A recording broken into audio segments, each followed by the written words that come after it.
El objetivo en la cardiopatía isquémica crónica son dos, que no tengan síntomas los pacientes y que vivan más, o los dos juntos. Esto que parece simple, cuando uno ve en PubMed cuánto se publica sobre esto, pues mirad, cada año más de 2.000 artículos, hay más de 50.000, así que algo pasa, a lo mejor no está tan claro. Hace tiempo, ya en un estudio clásico sobre cirugía, el CAS, quedaba bastante claro que, revascularizar había que hacerlo, porque había pacientes que claramente, sin ningún género de duda, con la revascularización coronaria vivían más. Pero aún así, en otro tipo de pacientes no tan claros, la medicina desgraciadamente no es blanco ni negro, es una escala de grises, pues nos quedamos con esta cuestión muchas veces, y hay algunos estudios que ha presentado mi compañero que pues nos dejan un poco así, nos dejan un poco fríos. A veces es fácil decidirse en paciente con muchos síntomas, que es fácil de tratar, como este paciente, con una lesión severa en la DEA, con compromiso de flujo, y otras veces no. Para eso está el diálogo, para eso está recurrir a los compañeros que saben más que nosotros de otros campos, geriatras, no tienen que ser solo cardiólogos, pienso yo, esto también lo dicen las guías. Evidentemente, todo paciente tiene que recibir un tratamiento médico óptimo, esto es la base, la casa hay que empezarla no por el tejado. Hay muchos fármacos, hay fármacos nuevos, nos los han contado, hay terapias nuevas, esta pues veis, tampoco ha llegado demasiado, pero bueno, tenemos unas recomendaciones que son del 2013, un poco mejoradas, aunque básicamente dicen lo mismo. En el 2014 tendremos que esperarnos al año que viene a que salgan las guías de cardiopatía isquémica crónica. Para actualizarlo, hay muchos estudios, hay miles de pacientes estudiados en los 50 años que lleva la cirugía coronaria, en los 40 años que lleva el intervencionismo percutáneo, y aún así todavía tenemos dudas. Ya digo que hay casos que no, esto es un tronco crítico, y hay otros casos en los que podemos graduar, ¿no? Cuando hay mucha isquemia, cuando el paciente está grave, pues el beneficio es evidente, pero hay otros muchos que no. Y estos son los datos clásicos. Los datos clásicos de los estudios que veis ahí, que esto sale en las guías, en general dicen que es mejor revascularizar, que al principio intelectualmente podría ser razonable. El problema es que ha habido dos estudios, principalmente el CURAS, que lo ha explicado muy bien mi compañero, y el VARI2, que dicen que no estaba tan claro. La verdad es que el CURAS, que fue publicado en el New England, concluía esto, que en comparación con la estrategia de tratamiento médico óptimo, pues lo que nos han contado. Pero igual que las cosas que nos dice el banco, los estudios, evidentemente es mejor leer a veces la letra pequeña cuando no están muy claras las cosas. Al año siguiente, los mismos que publican el CURAS inicialmente dicen que, a lo mejor sí puede suponer cierto beneficio el intervencionismo, aunque sea pequeño. Y ese mismo año publican en Circulation un pequeño grupo de pacientes que están un poco, entre comillas, mejor estudiados, con un estudio isotópico para ver cuánta isquemia tienen los pacientes. De ahí sale el famoso 10% de las guías de práctica clínica, de aquí de algún otro estudio. Pero el 10%, ¿por qué 10%? Pues porque 10% parece un umbral importante. De hecho, como veis ahí, los pacientes que no tienen isquemia tienen una tasa de 0% de muerte o de infarto de miocardio, pero los que tienen una isquemia residual más del 10%, pues tienen muerte o infarto en un 39%, lo que parece algo bastante serio. Entonces, a lo mejor, estas estrategias pues no son tan generalizables, hay que ver la letra pequeña, y en este caso ver el paciente concretamente. Y algo así pasaba con el VARI2. El VARI2D es un estudio que comparaba cirugía versus intervencionismo en diabéticos, y veis, si miramos solo la revascularización, sin meternos cirujanos intervencionistas, pues tampoco hay muchas diferencias así. Supervivencia, el combinado, pero en el peor de los casos parece que los pacientes revascularizados se encuentran mejor, no tienen tanta angina, viven un poquitito mejor. Esto tiene cierta influencia al Syntax Score, que salió posteriormente, pero podemos criticar en este estudio, primero, que los stent farmacoactivos eran poco usados, en aquella época pues era lo que había, la asignación a grupos de revascularización era, de cierta manera no había troncos, y en general los pacientes eran de bajo riesgo, o sea que si vemos esto que está, yo creo que es una tabla bastante importante, humildemente, en las guías, pero en el adendum, está fuera del documento publicado, es que no podemos aplicar la estrategia CURAS ni la estrategia BARI-2D a todos los pacientes que vienen con angina. El primer motivo y fundamental es que todos estos pacientes tenían un cateterismo hecho. Es decir, no es tiene angina, le pongo tratamiento médico y ya veo si lo mando a hacer cateterismo. No, todos estos tenían un cateterismo hecho. Con lo que hay, entonces ya los aleatorizo, hacemos lo que queráis. Pero todos tenían esto hecho antes, no sea que te pases un tronco o una cosa pues importante. No había disfunción ventricular, no había troncos. Bueno, ahí tenéis todo, no me voy a enrollar.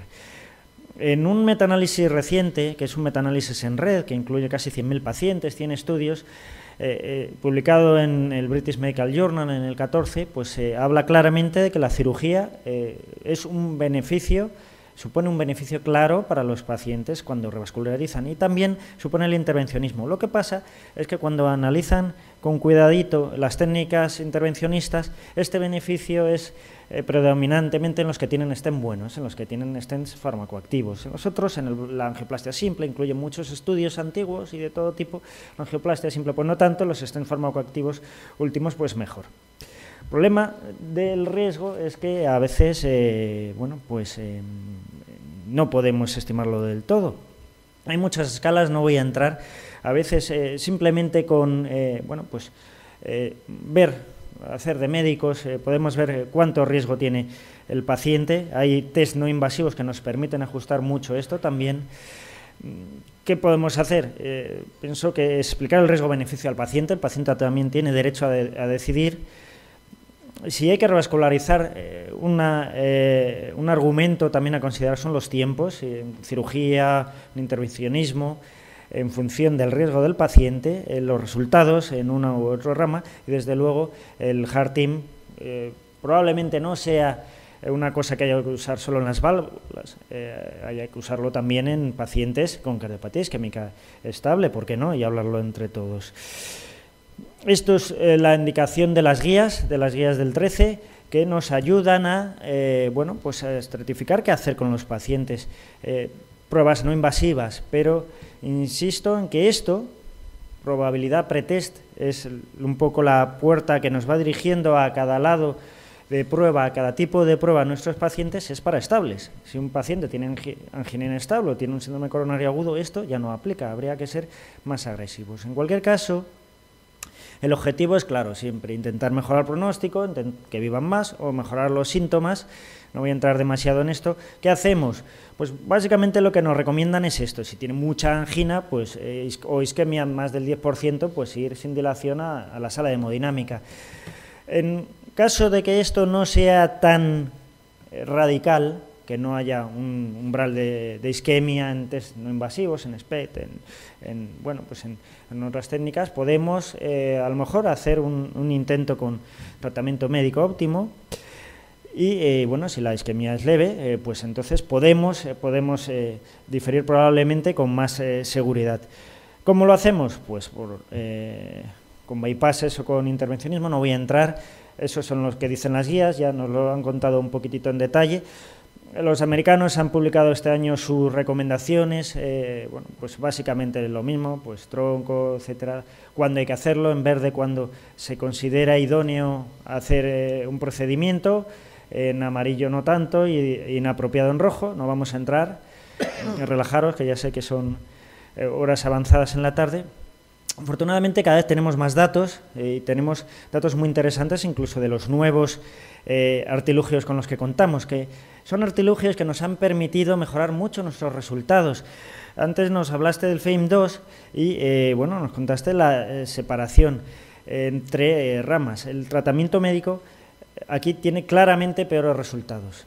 Entonces hay que revascularizar, porque fijaos cómo mejora la evolución de nuestros pacientes, pero claro, hay que revascularizar a un tipo o a un paciente seleccionado gracias a las técnicas de que disponemos ahora. Podemos utilizar fisiología coronaria y técnicas nuevas, más rápidas, reproducibles, el IBUS, la OCT nos ayuda en algunos casos, pero creo que tenía que mencionaros aquí unos últimos datos de estudios que se han presentado recientemente y que me parecen muy relevantes para todas estas disquisiciones. Uno es el subanálisis del estudio de Vinci, Es un estudio que ya se publicó, era un estudio muy interesante, que aquí veis el algoritmo que presenta. Son pacientes que tienen un dolor torácico que puede parecer angina, se hace una evaluación clínica y bueno, pues se le hace un TAC coronario. Además del TAC coronario se le hace un test no invasivo funcional, pues un SPECT, un PET o un eco o una resonancia. Y bueno, en función de esto, pues luego el clínico, si es todo negativo, tratamiento que le corresponda, y si hay alguno positivo, pues va a cateterismo y en función de lo que salga, guía de presión y tratamiento. Entonces, el estudio que se ha presentado este año es un subanálisis de todos los que fueron a Anchor Lab. Eran menos de los 697 de todo el estudio, que ya está publicado, ya digo, hace un par de años. Estos cogen 440. Y a lo que voy, para no liaros mucho y ahorrar un poquitito de tiempo, es que lo que dicen los autores es que si hacemos una revascularización apropiada, y como tal pues consideran unos criterios, la evolución es mucho mejor que si hacemos algo inapropiado, ya sea revascularizar o no revascularizar. Es decir, que hay que hacer las cosas bien. Para eso contamos con pruebas mucho mejores en los últimos años. Una de estas pruebas mucho mejores es el IFR. El IFR es un test de fisiología coronaria que no utiliza adenosina, no es lo mismo, pero básicamente a efectos clínicos nos vale como el FFR, pero como no utiliza adenosina, pues no tenemos los efectos secundarios de la misma y tardamos menos, es mucho más cómodo de utilizar. Se han presentado varios estudios en el pasado con proof of concept, etcétera, y este año se ha presentado el de Fine Flare, que se publicó además simultáneamente en el New England, y que lo que hacía era comparar directamente con una revascularización tipo FAME, guiada por FFR. Entonces, pues se utilizó un umbral, que es 0,89 en este caso, para decir, lo que esté por encima, pues es como el 0,8 del FFR, no lo tratamos, tratamiento médico, y lo que esté por debajo, pues vamos a tratarlo, más tratamiento médico, por supuesto. Estas son las dos cohortes, es un estudio aleatorizado, como podéis ver, y el 80% más o menos de los casos son estables. Evidentemente, los que fueron agudos, lo que se interrogaba no era el vaso responsable, eran los no culpables. Entonces, mirad lo que pasó.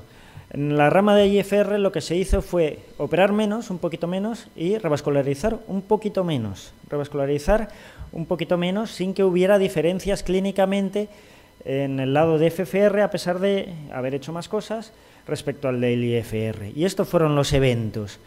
No había diferencias en cuanto a revascularización no programada posterior, no había diferencias en cuanto a infarto y no hubo diferencias, desde luego, tampoco en cuanto a mortalidad. Esto es un poquitito desglosado.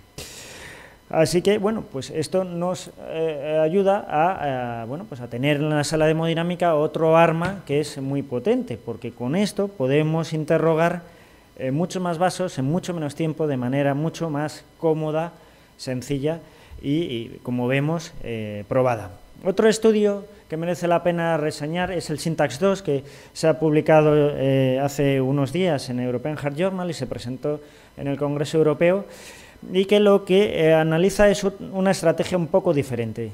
Hablamos de pacientes con triple vaso angiográfico en los que se utiliza el score de SYNTAX-2, que es añadir el syntax anatómico, el puntaje de SYNTAX, unos ciertos parámetros clínicos, pues creatinina, edad, etcétera, etcétera, que dan una probabilidad de muerte en cuanto a intervencionismo, en cuanto al tratamiento percutáneo, en cuanto a la cirugía coronaria. Si la probabilidad era más o menos equivalente de las dos técnicas y previo paso por un heart team con un cirujano cardíaco, estos pacientes pasaban a hacerse la estrategia SYNTAX-2. Si no, si iban a cirugía, iban a un registro. Entonces, la estrategia SYNTAX-2 consistía en hacer un IFR de todas las lesiones, los tres vasos.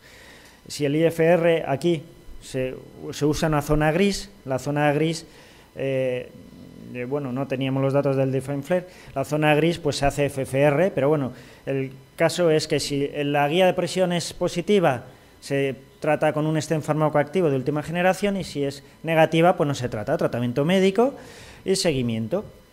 Y se compararon los resultados de esto con una cohorte apareada del SYNTAX-1 y además también de intervencionismo con una cohorte quirúrgica del mismo Syntax. Y fijaos, este es un poco el apareamiento. Lo que se vio es que, bueno, pues respecto al Syntax 1 se intervenían menos estenosis. Los pacientes que se habían catalogado angiográficamente de 3 vasos en el Syntax 1 con la guía de presión pasaron a ser menos, pero con el Syntax 2 a ser muchos menos. Es decir, que 3 vasos angiográficos no son tantos, a lo mejor, funcionales. Y lo más sorprendente de todo, lo más interesante probablemente de esto, es la evolución al año del evento combinado. Veis cómo aquí está que la estrategia Syntax pues fue mejor que la estrategia Syntax 1 y fue similar a la quirúrgica. Incluso si desagregamos por el puntaje de Syntax. ¿Os acordáis del 22 en el Syntax 1, que por debajo no había tantas diferencias con la cirugía, por encima las que nos ha mostrado compañero? Pues aquí desaparecían esas diferencias. Es decir, que si hacemos las cosas de manera un poco más fina, individualizando y aprovechando las técnicas con las que contamos actualmente, es posible que podamos categorizar mejor los pacientes que se benefician de una revascularización y podamos ver cómo hacerlo. Están en marcha, y ya estoy acabando con esto, unos estudios bueno, yo creo que estamos bastante ansiosos por conocer el resultado y que los voy a citar muy de pasada. Están por llegar. Este es el FAME3, es un estudio en no inferioridad que coge pacientes con 3 vasos, sin lesión de tronco, que excluye, y entonces se aleatoriza a operarlos o en la otra rama a hacer guía de presión, utilizando stent de última generación, pero tratando solo, haciendo una estrategia FAME. Entonces, bueno, pues veremos a 3 años qué es lo que pasa.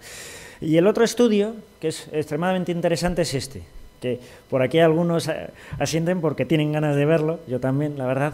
Este es un estudio clave porque, como decía antes, el VARI2 y el CURAS, esto de, no, bueno, de tratamiento médico, ya veremos, en realidad les hicieron cateterismo a todos.